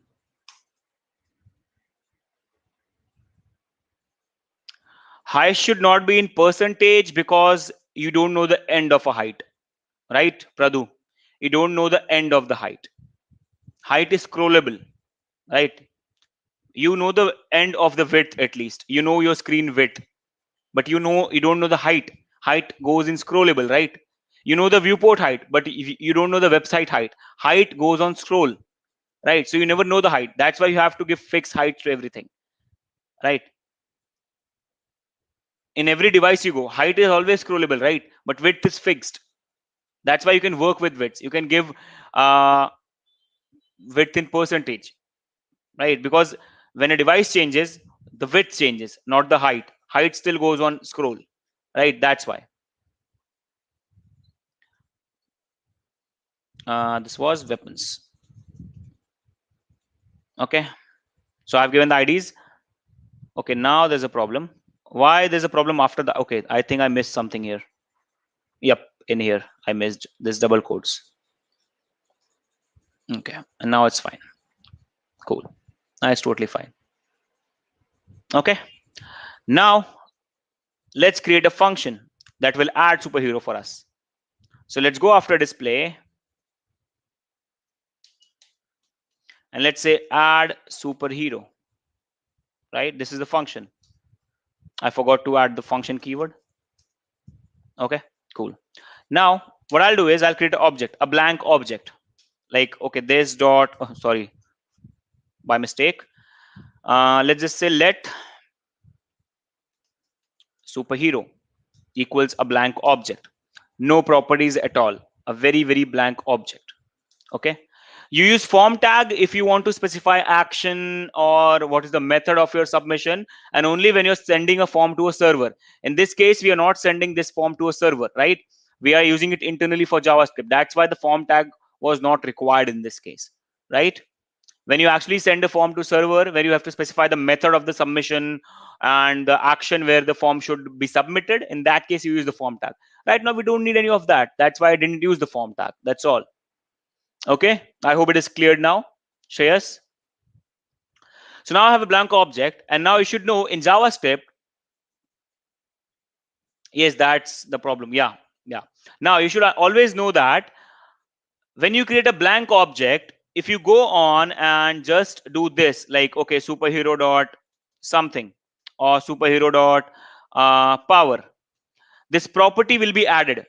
So if you have a blank, like if you have an object and if you don't have a power property inside it, and if you try to use it like this, superhero dot power equals to something, if you assign a value to a new property, that property will be added to that object.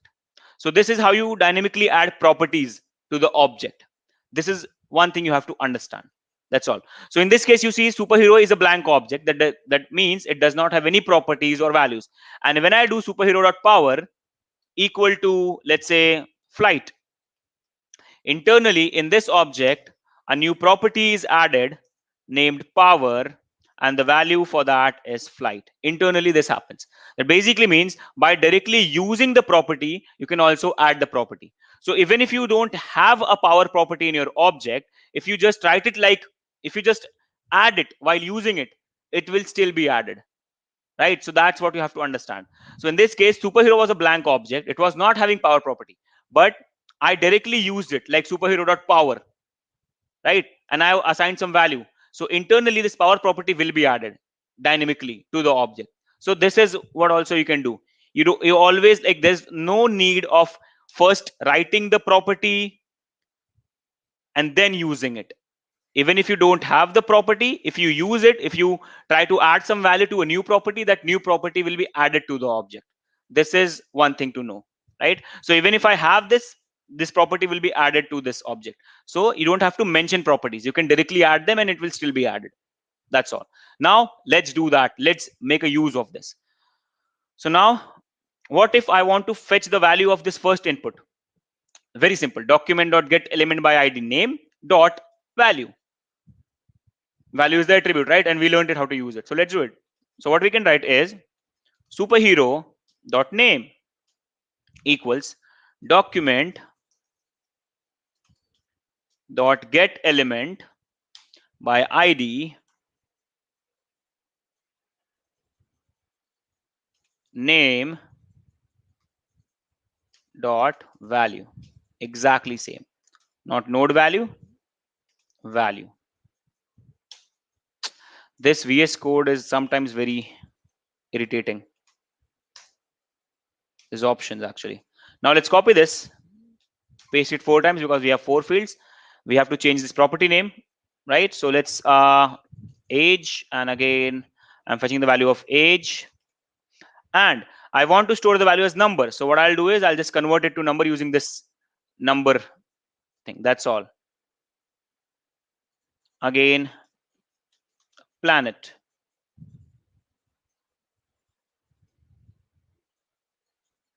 Planet value.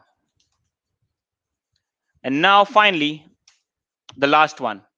So let's store it like this. Let weapon. I'm not storing it directly in the superheroes. First, I have to convert it into array, right? So I'll first show you if this is converting, if it is getting converted to an array or not. So weapons, first fetch the values.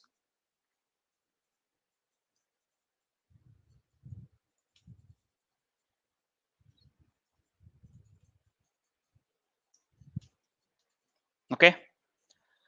And just to show you, let's print both the things. The object that we have just created, right? The superhero object.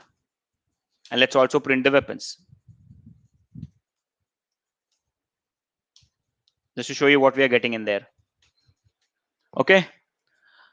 So that's it. So we created a new object named superhero. That is a blank object. Then we added a property name, and for that name we fetched the value from the name text box and got the value. Then we fetched the value from the age text box, converted it into number, and stored it in superhero.age. I added a new property named age and stored it. Then we created a new property named planet in the superhero object, fetched the value from the planet text box, and we are fetching the weapons from the weapons text box and not storing in superhero object right now. We are storing into a weapons variable just to see what are we getting, right? Let's see now. Let's call this function on the add button. So let's go on add button and let's write on click and then add superhero, right? And I think that's it. Okay, let's see if it is working fine. So let's open the console in the side here. And for your answer, HTML classic cartoon, yes, you can see they are getting adjusted because the width is in percentage. That's why they are getting adjusted. You can see that. See, they are getting adjusted, right? You can still see it.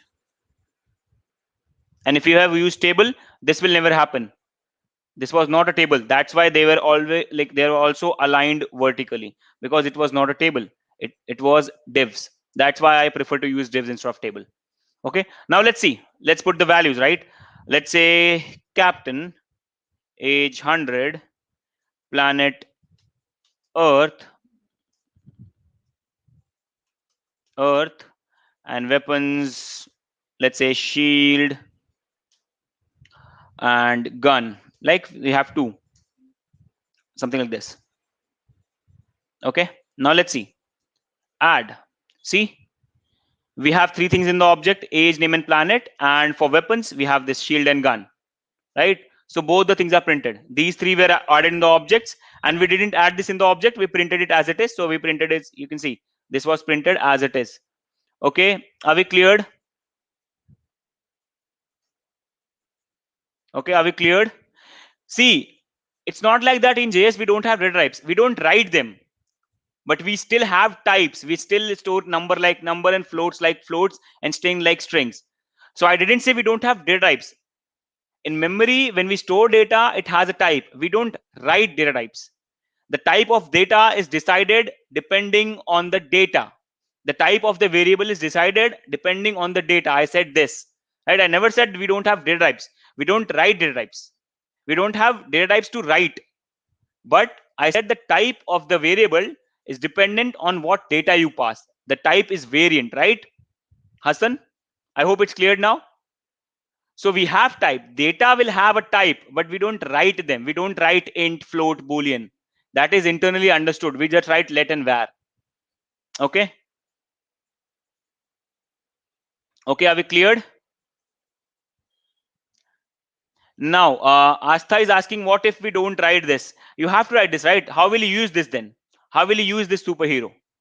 And we also have to specify that this is an object, right? Just like we specify that this is an array. I think if you don't write this, it will still work, but it's always better to write, to specify that this is an object, right? Okay.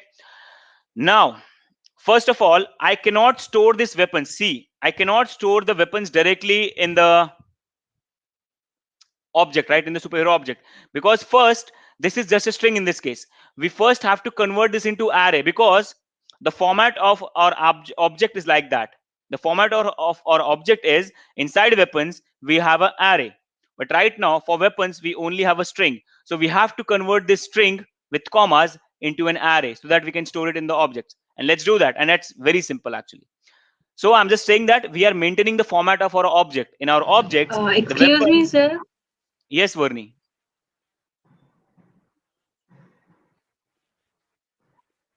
Yes, Varni.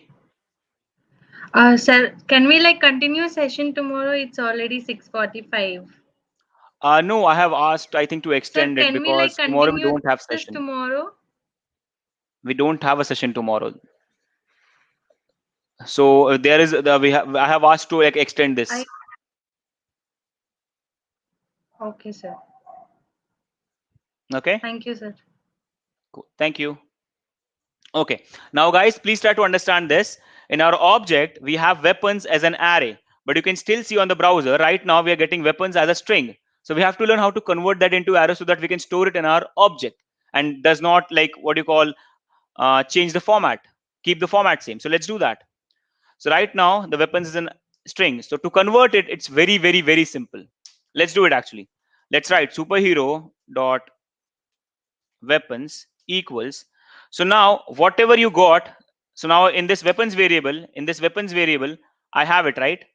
Actually, first I'd like to show you how to convert it into a what do you call an array. So I'll show that. So see, this weapons in this case, right? This weapons in this case is a string. See, if I call add superhero, it's a string. Now, to convert a string into an array with some kind of separation, you can use a split function. It's an array function. And you can tell on what base I want to split my string to array. So in this case, you see that we are passing our data based on comma, separated by commas, right? We are passing our weapons separated by commas. So we can say that split, okay, please follow the commas, right? Please separate my elements using commas and create an array for that. That's all. So now we'll see the difference. Let's print weapons and also weapons dot split with comma, separated with commas. You'll understand what is happening. Now you can mention anything, or you can mention A, you can mention B, you can mention C, and based on that, it will create an array for you. Whatever you mention in split will be used as a separator on what element or by which particular text to separate your elements with, right? To separate your elements with. You can also separate it by space, right? You can also separate it by space, but I'm going to separate by comma because I have mentioned here that the user will put the elements with the help of comma. Let's do it. Let's write captain, age 34, let's say, planet is Earth, and weapons, let's say it's, now see, shield, gun. I'm separating it with commas. So basically, split will find, okay, there is a comma, so I have to get two elements, right? Separated by commas, I have two elements. If the split tries to separate my string with the help of comma, it will get two elements, right? Shield and gun. See, first string was like this, and split generated something like this. Based on comma, it separated and created an array. If I again go on and write, okay, comma A, comma B, comma C, comma D. So A, B, C, D all are an elements of an array based on the comma separation. See, you can see it. Shield, gun, A, B, C, D. So I'm getting an array now. So that's what split does. You can specify anything inside the split, and based on that, it will separate your string and make an array for you from either side of the elements, right? And now what I have to do is I also have to write superhero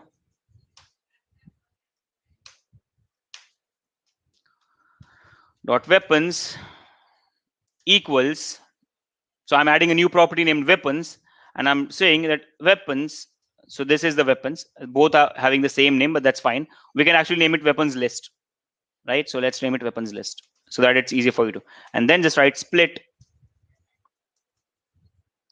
based on comma. So it will create, sorry, it's not split, it's split. So based on that, it will create an array. And now let's see the superhero object. And does the superhero object that we generate here looks same like the superhero object that is already in the array? Let's see. Let's see it now. Captain, age 100, planet Earth, weapons, let's say shield, gun, and let's say one more weapon, let's say Mjolnir, because he borrowed it, right? Now let's see, add. See, now we have all the properties. We have name, we have planet, we have age, and we have weapons. That is an array. This is the proper format that our array of objects have, right? So that's it. Are we cleared with this, guys? Are we cleared with this? Everyone, are we cleared with this?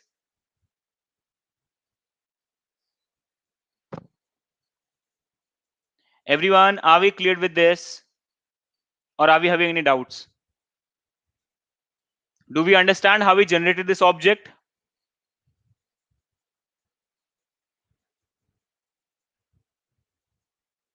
Everyone, come on.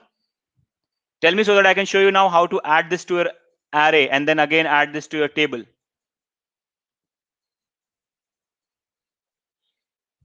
Are we cleared, everyone?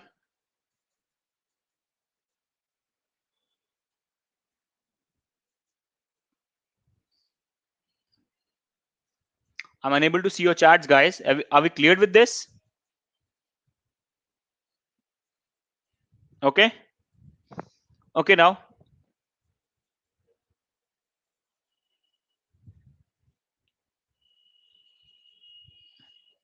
Okay, cool.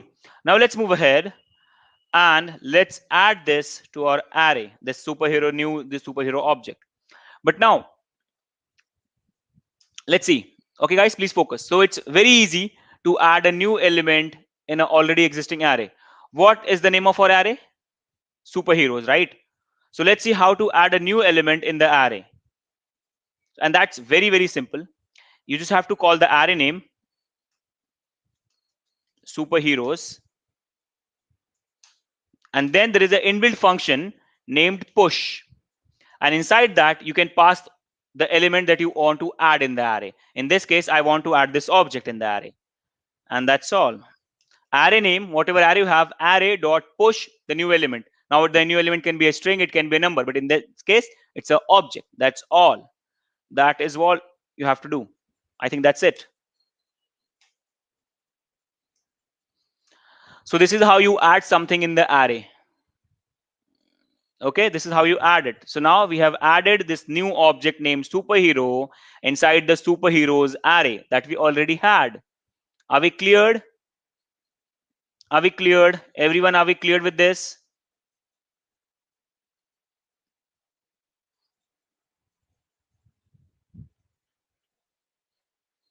Are we cleared, everyone?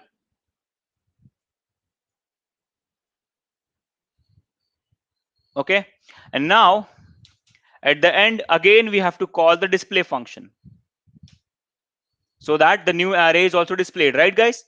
Right? We have pushed it into the array, but it is already in the array. It is only in the array. We also have to display it again, right?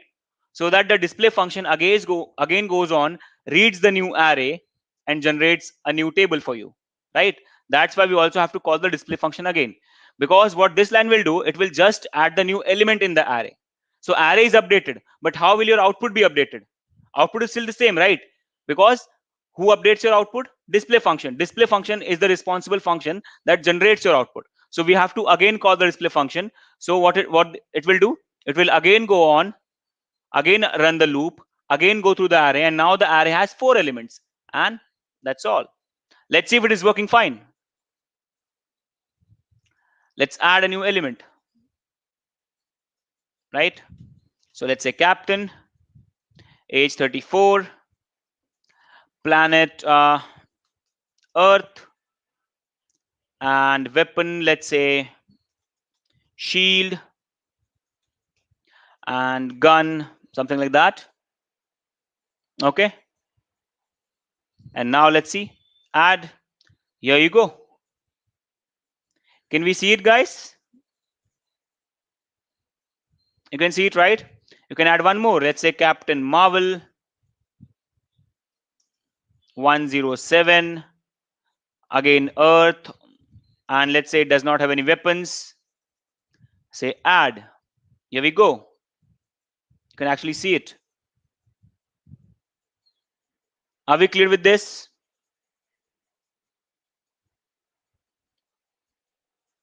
Okay, so that is how it works, right? So now we have this add functionality, and that is working great.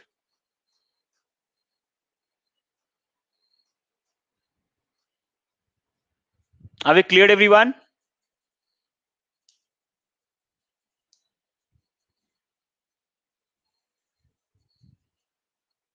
Are we clear with add superhero?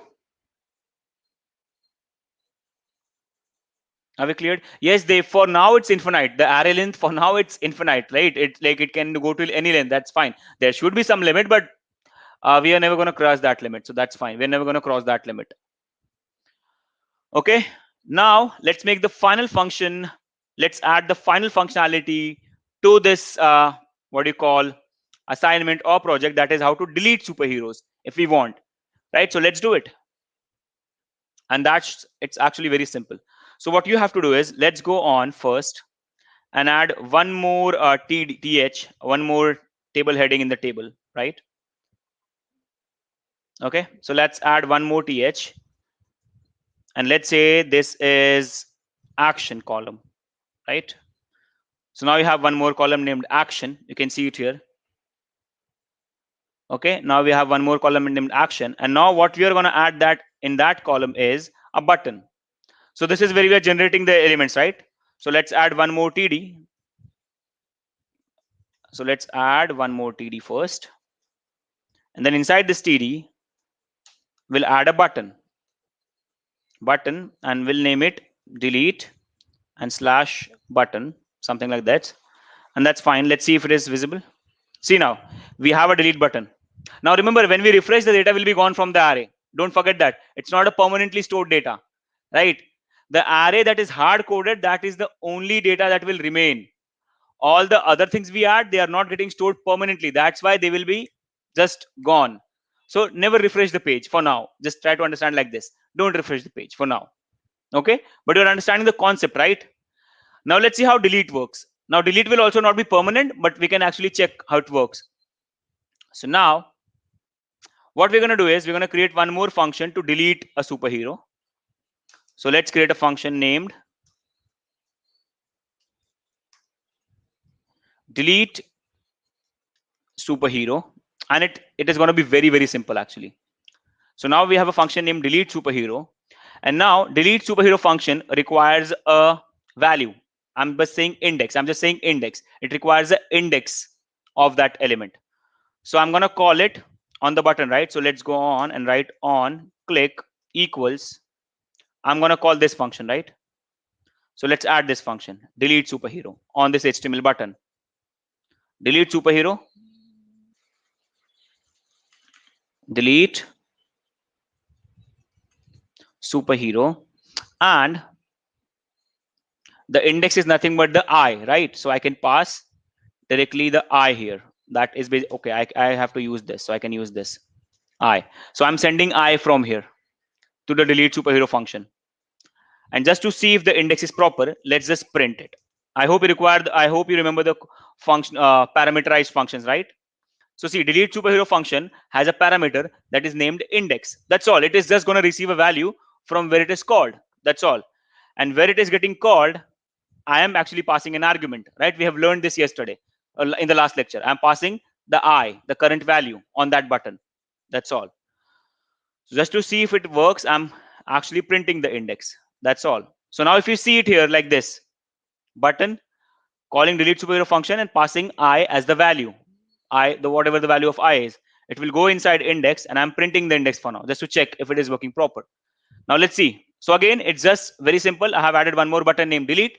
On the click of that button, I'm calling delete superhero function and passing the current value of I that I'll receive in this index variable, and I'm printing it just to see if it is working fine. Let's see. Refresh, open your console and see the output now. Now let's press delete and see. Delete, see, we got 0. Delete, we got 1. Delete, we got 2. So we are actually getting the index, and this is what we are going to use. This index is what we are going to use to delete the element from the array as well. Are we understanding till now? Now it's just two more lines of code. That's all. So are we understanding till now, guys? Are we understanding till now? Everyone? Are we understanding till now? So now we are getting the index of the element that we want to delete. Index of the element on the array that we want to delete. We got that. Are we clear till now, guys? Are we clear till now? So on this function, on this click of the delete button, we are calling a delete superhero function in which I'm passing the index of the current element in the array, right? And in the function delete superhero, I'm just printing that index. That's why I'm getting it here, right? Are we clear till now? Guys, are we clear till now? Everyone, are we clear till now? Because now I'm going to use this index to delete a superhero from the array. So let's do it. And it's actually only 2 lines. So now we are sure that we are getting the index. Now it's very simple to delete. Again, use your array, that is superheroes, and then you have a function named splice that helps you to remove an element from the array. You have a splice.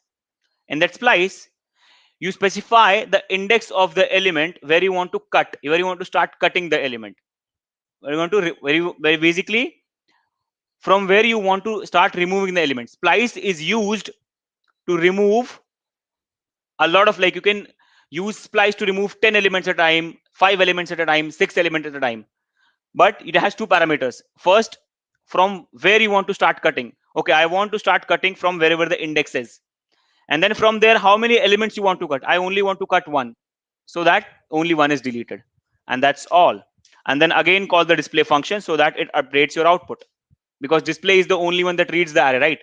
So once we delete any element from the array, we are again calling the display function that will again read the array and display the output. That will basically change the output for you in this case. So remember, splice is an inbuilt function for arrays where you specify the number of elements you want to cut. So in this case, we specified, okay, I want to start cutting from the whatever index that I'm giving. And then from there, I only want to cut one element. That basically means I want to delete only one element. Okay. And again, calling the display function so that output is updated. And now let's see. And I know I was a little quick today, but we wanted to complete it because this was the last session you had for JavaScript. And I just wanted to show you a project. Let's see now. Delete. And here you go. Delete. Delete. And it's worked fine. Now on refresh, they will come back for sure because it is hard coded, but at least the delete works. And add also works. Let's add. Captain 78, planet Earth, weapons, anything, right? Again, let's say shield, gun, add. There you go. And you can also delete. Add, delete. Works perfectly fine. It's not permanent. That's all. It's not permanent. Everything else, the logic is perfectly fine. Are we cleared, everyone? Are we cleared with this? Are we cleared, everyone? Are we cleared with this? So this is how you use JavaScript, and this is like very basic use.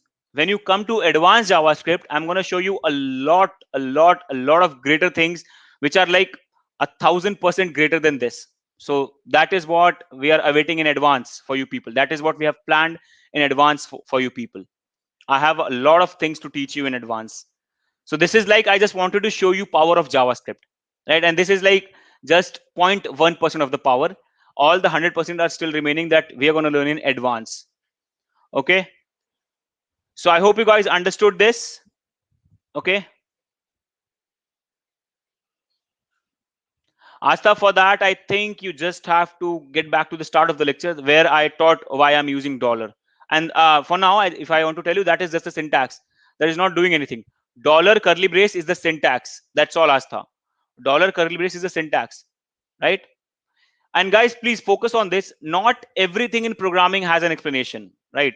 Because a lot of things are fixed and they are just there for the use, right? So just like dollar, just like why for is called for, why while is called while, right? It's just some sentences that match a particular requirement, and that's why they are named like that, right? So just remember this thing. If I want to make it permanent, I have to store the data somewhere. Yes, Dave. Right now, the data will be lost because it is not permanent. So if I want to make it permanent, I have to store the data somewhere. Okay. I have to store the data somewhere in the database or in browser storage or in local storage. But yes, for that, we don't have a lot of time today. Okay. So I hope you guys understood everything and I hope you guys enjoyed my JavaScript session. Please let me know in the chat, guys. Please let me know in the chats, right?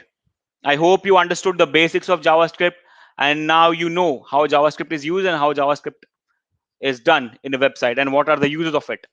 But yes, we didn't create anything, actually, you can say that. And in advanced JavaScript, we have a lot of things planned for you people. Okay, and I really hope to see you there. Okay, guys.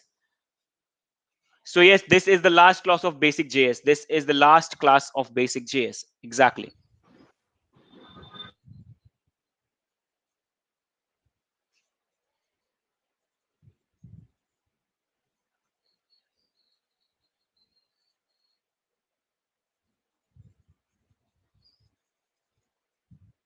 Okay. Vani ma'am, it's over to you now. You can talk to them. Yeah, thank you so much, Saurabh sir. Hi guys again. Hope you guys enjoyed all the sessions of JavaScript batch 1. Yeah. Guys, today is the last session. So I hope we'll meet again in advanced sessions. Guys, there is no quiz. There is an announcement also. Like we'll have exam after this, right? To get certificate, we have to write our exams. I mean, certification exam on JavaScript. So, guys, come prepared. Revise every topic. You can rewatch the videos in the Let's Upgrade in community, or you can watch it in YouTube also. You have links. So rest details are mentioned in the community, and the exam is MCQ based. So you'll have it soon. So be prepared. And thank you guys for like choosing this Let's Upgrade as a platform to learn JavaScript. And thank you, Saurabh sir. Thank you so much, Vani ma'am. Okay, guys. And See yes, you in guys, please next give the course. exam. Yeah, please don't forget to give the exam, and you'll get the certificates after that. And I really hope to see you in advanced JS. Okay. Yes, Yeah. ma'am, you can say now. I just wanted to tell you this, like them, tell them this, that I really Thank hope to you. see Thank you them so in the much. advanced batches. Yes, sir.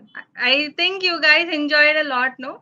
As I promised, you'll enjoy Saurabh sir sessions a lot, even in advance also. Guys, details is in the community, like when is the exam, what is the pattern, and everything. You can see it in the community. If you have not yet joined, you can join it. Link is in description. So yeah. Okay, guys. And yes, See you. guys, for all the JavaScript thing, like React and everything, I'll be teaching that. So don't worry. React Yes. and Angular and Node.js, everything in the advanced JS will be taught by me. Yes, so I'll be there for the whole JavaScript thing. So don't worry at all. Okay. Don't worry, Arpit Yadav. You can rewatch it in YouTube channel. Let's Upgrade channel. You can rewatch it.